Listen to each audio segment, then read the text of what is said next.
Hi guys, coming to you live from the Atlanta airport. Yes, I'm stuck in the Atlanta airport. You may have heard on the news, or you might hear on the news, there was a major computer outage with the FAA, and all flights, not all, majority of all flights in the United States were grounded until 9 a.m. this morning. So you can imagine the backup getting to Atlanta, the world's busiest airport.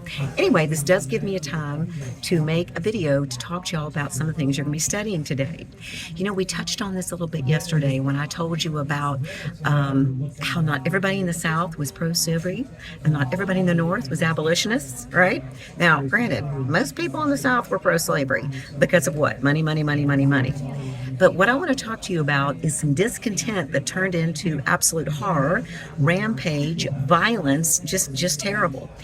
This happened in 1863, July 1863, in New York City. Many white workers, most of whom were Irish Catholics, were furious because they received their draft cards. Do y'all remember me telling y'all that in 4 short years you will be old enough to die for your country? Because should we go to war, the government can institute a draft. A draft is where you are forced to join the military. We had that in World War One, Korean War, World War II, and the Vietnam War. We have not had a draft since then, but it doesn't mean we won't.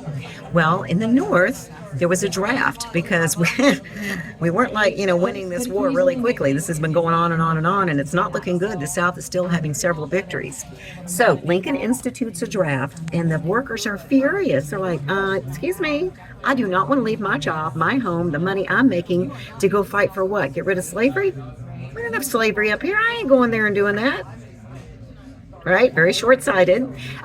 So it started off as a protest about the draft, but then it really turned into race riots. It got really bad.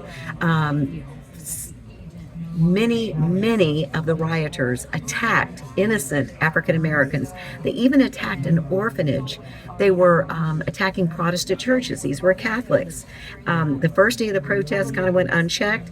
The second day, they had to send the military in. Yeah, the military into our streets. Normally, you don't have the military unless of a national emergency, but I guess this was bad enough that it was considered bad enough to bring the troops in. The official death toll was listed at about 120 people, but the homes that were burned, the people that were attacked, the people that were hurt, the children that were hurt, it was terrible. I just want you to understand, nothing is ever black and white, right? Not all Southerners love slavery, not all Yankees, see my Southern coming out, not all Northerners were abolitionists. And it was a really terrible time. And I really feel bad for the African American community then, because they're like, really? A lot of them had escaped up there to escape this very thing. And here they are being attacked for what? Color of their skin, right? Color of their skin. Lincoln was able to bring the troops in and get it under control, but not before a lot of not only physical damage, but mental damage was done. I just can't imagine how that was for the African American community, especially those who had escaped to the North and thought they'd be welcomed and be treated as an equal. No, not treated as an equal at all. In fact, a lot of them didn't receive the same pay for the work that they did that white people did. And certainly they did not in the military. When the black soldiers joined the Union Army, do you think they got paid what the white soldiers got paid? No. And they could never get a promotion. They're just grunts, right? And by grunts, we mean the lowest members in the military who don't have authority, who don't get any privilege. It was terrible. In fact, that leads us to our next topic you're going to be learning about, which is the Fort Pillow massacre. Yes, there was an army base named Fort Pillow. Don't ask me, I don't know why it was called that way. But the point of it is, this was a major battle in the Civil War. General Nathan Bedford. Oh my gosh. If you're a redneck rebel who wants the South to rise again, you love Nathan Bedford. He's horrible, y'all. Before the war even started, he was a grand wizard in the Ku Klux Klan. I'm assuming you all know who that is, but if you don't, the Ku Klux Klan was a group dedicated to getting rid of any type of black rights, black privilege, and if possible, let's bring slavery back, okay? That's what they wanted. and he was like a grand wizard high up in there. Well, he's also a leader in the Confederate military. And just because he's evil doesn't mean he's not brilliant, because he was. He was a really good general and he knew how to do things. But here's what he did. I don't want to get this wrong, but he sent messages to the commanding officers of this regiment of black Union soldiers. There were some white ones too that were the leaders, the sergeants, the lieutenants, the captains, the colonels, the generals, because, heaven forbid an African American get to be in leadership, right? Which is ridiculous. And he sends word to them, hey, you got 20 minutes and we're going to attack you. When we've got you surrounded, this is going to be a major ambush. Well, the guys in the northern unit said, can you give us an hour? Let us get together and figure this out and get our men. Nope. He got his reinforcements, and before even that hour was up, he ambushed and attacked them. And I want to read you something. Let me see if I can find it. I should have had this pulled up before I did this. But basically what it said was, once they realized there was no hope, the African American soldiers and even the white soldiers that were in command raised their hands, put their weapons down to surrender. They didn't care. Nathan Bedford ordered them to be shot, bayoneted, defenseless men, bayoneted and shot because of what? Their skin color, okay? There have been statues of Nathan Bedford in this country, in the South, since right after the Civil War. I think there's still one that's still up. The other ones have been moved, but it blows my mind. Why? Now, we should never forget our history, but do we need to pay homage to these men? Can we remember what they did without a, 35-foot statue of them staring at us with glory words around it? That's just my opinion. You are entitled to yours. But that was the Fort Pillow Massacre. And what to me is so horrible about it, these African American soldiers who are making probably half what white soldiers are making, who are putting their lives on the line, okay, fighting for the Union. Yes, they're fighting to abolish slavery, but they're fighting for the Union, okay?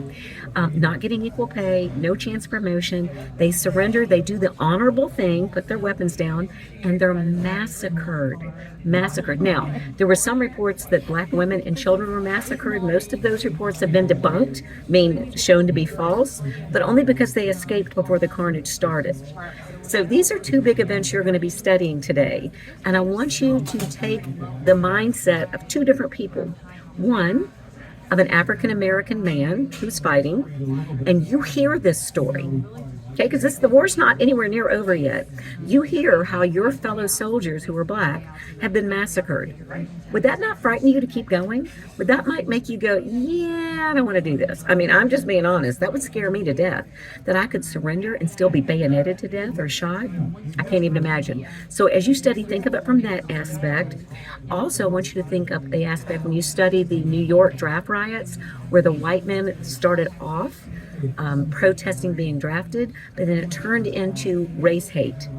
And I want you to pretend you're a white man or woman who is an abolitionist, and you're watching your fellow white man do this to the black community, who has run here for refuge, who are working hard, who are trying to fit in society, who are a human being.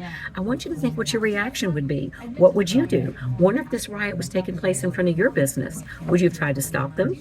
Would you have hidden your store? Wonder if they wanted you to give them supplies to keep on rioting at gunpoint. What would you do? These are hard questions. We can say, oh, I would never do that. I want you to think hard about that. I want you to put yourself in their place and think about that. Okay? The third thing, and the last thing that I want to talk to you about, is the Gettysburg Address. I also touched on this already, so you should be familiar to you. We talked about remember how he wrote the speech on a napkin on the train heading there and said, people will not long remember this speech, and it's one of the most famous speeches ever, and how it rallied the people. So as you study this, I want you to think about, this is in the middle of the war. People are tired of war. Remember we talked about 250,000 people are dead. You remember that? And really, we got to keep going. I want you to think about if that was you, and then you hear this speech, because you're going to actually read the speech. And y'all, please read the speech. It's short. Don't blow past it. It's an important part of our American heritage. Please, please, please, please read it. It can't take more than 3 or 4 minutes to read it. It's just not that long. Think about that. And then the last thing we're going to be doing today is the Douglas Lincoln White House meeting. This is a fascinating story, and it's a really great document that you can read. And kudos to Mr. NATO, because this is really good. Frederick Douglass, as you know, abolitionist, he was a little angry. He was a little angry at Lincoln. I'm not going to tell you why. I want you to go read why. And then he had 2 meetings with him. And you're going to be talking about how his mind changed after the first meeting. Then some stuff happened. And then there was a second meeting. And what happened after that? Because I feel like this was a big turning point in the war. And I think it's really cool that he had no appointment with the president, right? He just went, hope I can meet him. I'm heading up there. And how respectfully Mr. Lincoln treated him. Make sure, and I think I'm going to ask you on the quiz, tell me how you know that Abraham Lincoln thought the world of Frederick Douglass. That's probably good. I'm going to add that. I don't know if the other teachers are, but I am. And you're going to get that from this article, because it's a really good article and it's really fascinating. I want you to put yourself in that place. You're Frederick Douglass. You're black, so every hurdle in the world to get over, right? And you're going to go meet with the most powerful man in the world, who, by the way, is white, okay? And you're not real happy with him for some decisions he's made. Some you're happy about, some you're not. But he went in there open-minded. Y'all, that's so important. Sometimes we feel so self-righteous and we are right and they are wrong. And we go in with a closed mind and closed ears. We're not listening. We're just thinking about what we want to say next. That's how you get in trouble with your parents, right? You ain't listening. You're just ready to, talk back. So think about that. Think about, could I have gone in there with an open mind, even though I don't agree with some of the stuff he's done, if Frederick Douglass had walked in there closed-minded? I don't know. Okay. Very last thing. I keep saying last thing. I promise this is the very last thing. You're going to be starting a project soon. I'll go into the nitty-gritty details later. But right now, I want you to keep in mind, because this will help you with the project. The main goal of your project is you have to decide who is responsible for the end of slavery. It is not a simple question like, well, Abraham Lincoln. Yeah, he was a big part of that. What about Frederick Douglass? What about, Harriet Beecher Stowe? What impact did her book, Uncle Tom's Cabin, have on ending slavery? Did that not motivate a lot of people in the North to go, I had no idea that's what slavery was like. We do have to end this. It motivated a lot of people to care about slavery who were just before ambivalent. Yeah, I don't like it. It's a bad thing, but it doesn't really affect me. I don't care. I did see. Right? Because what did I tell y'all? How did the South portray slavery? Oh, we're one big happy family here. Oh, it's all good. They work for me. I take care of them. And Harriet Beecher Stowe shed light on what a joke that was. Who else? How about Harriet Tubman? Did she help end slavery? Not just because she transported slaves, but what about morale? What did that do, right? So there's a lot of different people who play a part in ending slavery. And you've got to assign a percentage point to each one of them that adds up to 100. Okay? And I also want to just give you this little tidbit. The 13th Amendment is what ended slavery.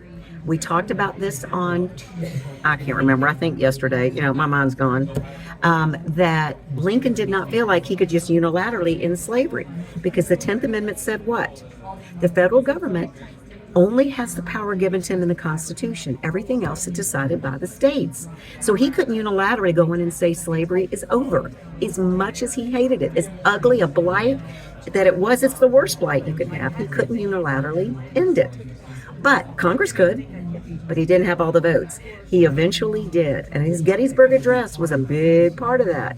So when he won re-election in November of 1864, in January, after he took office, just 2 months later, Congress passed the 13th Amendment. And that's before the war ended, y'all. The war didn't end until April 9th, 1865. So 4 months before, legally, not just in the seceding states, right? Legally, it's over everywhere, including the border states. And that's before the war ended.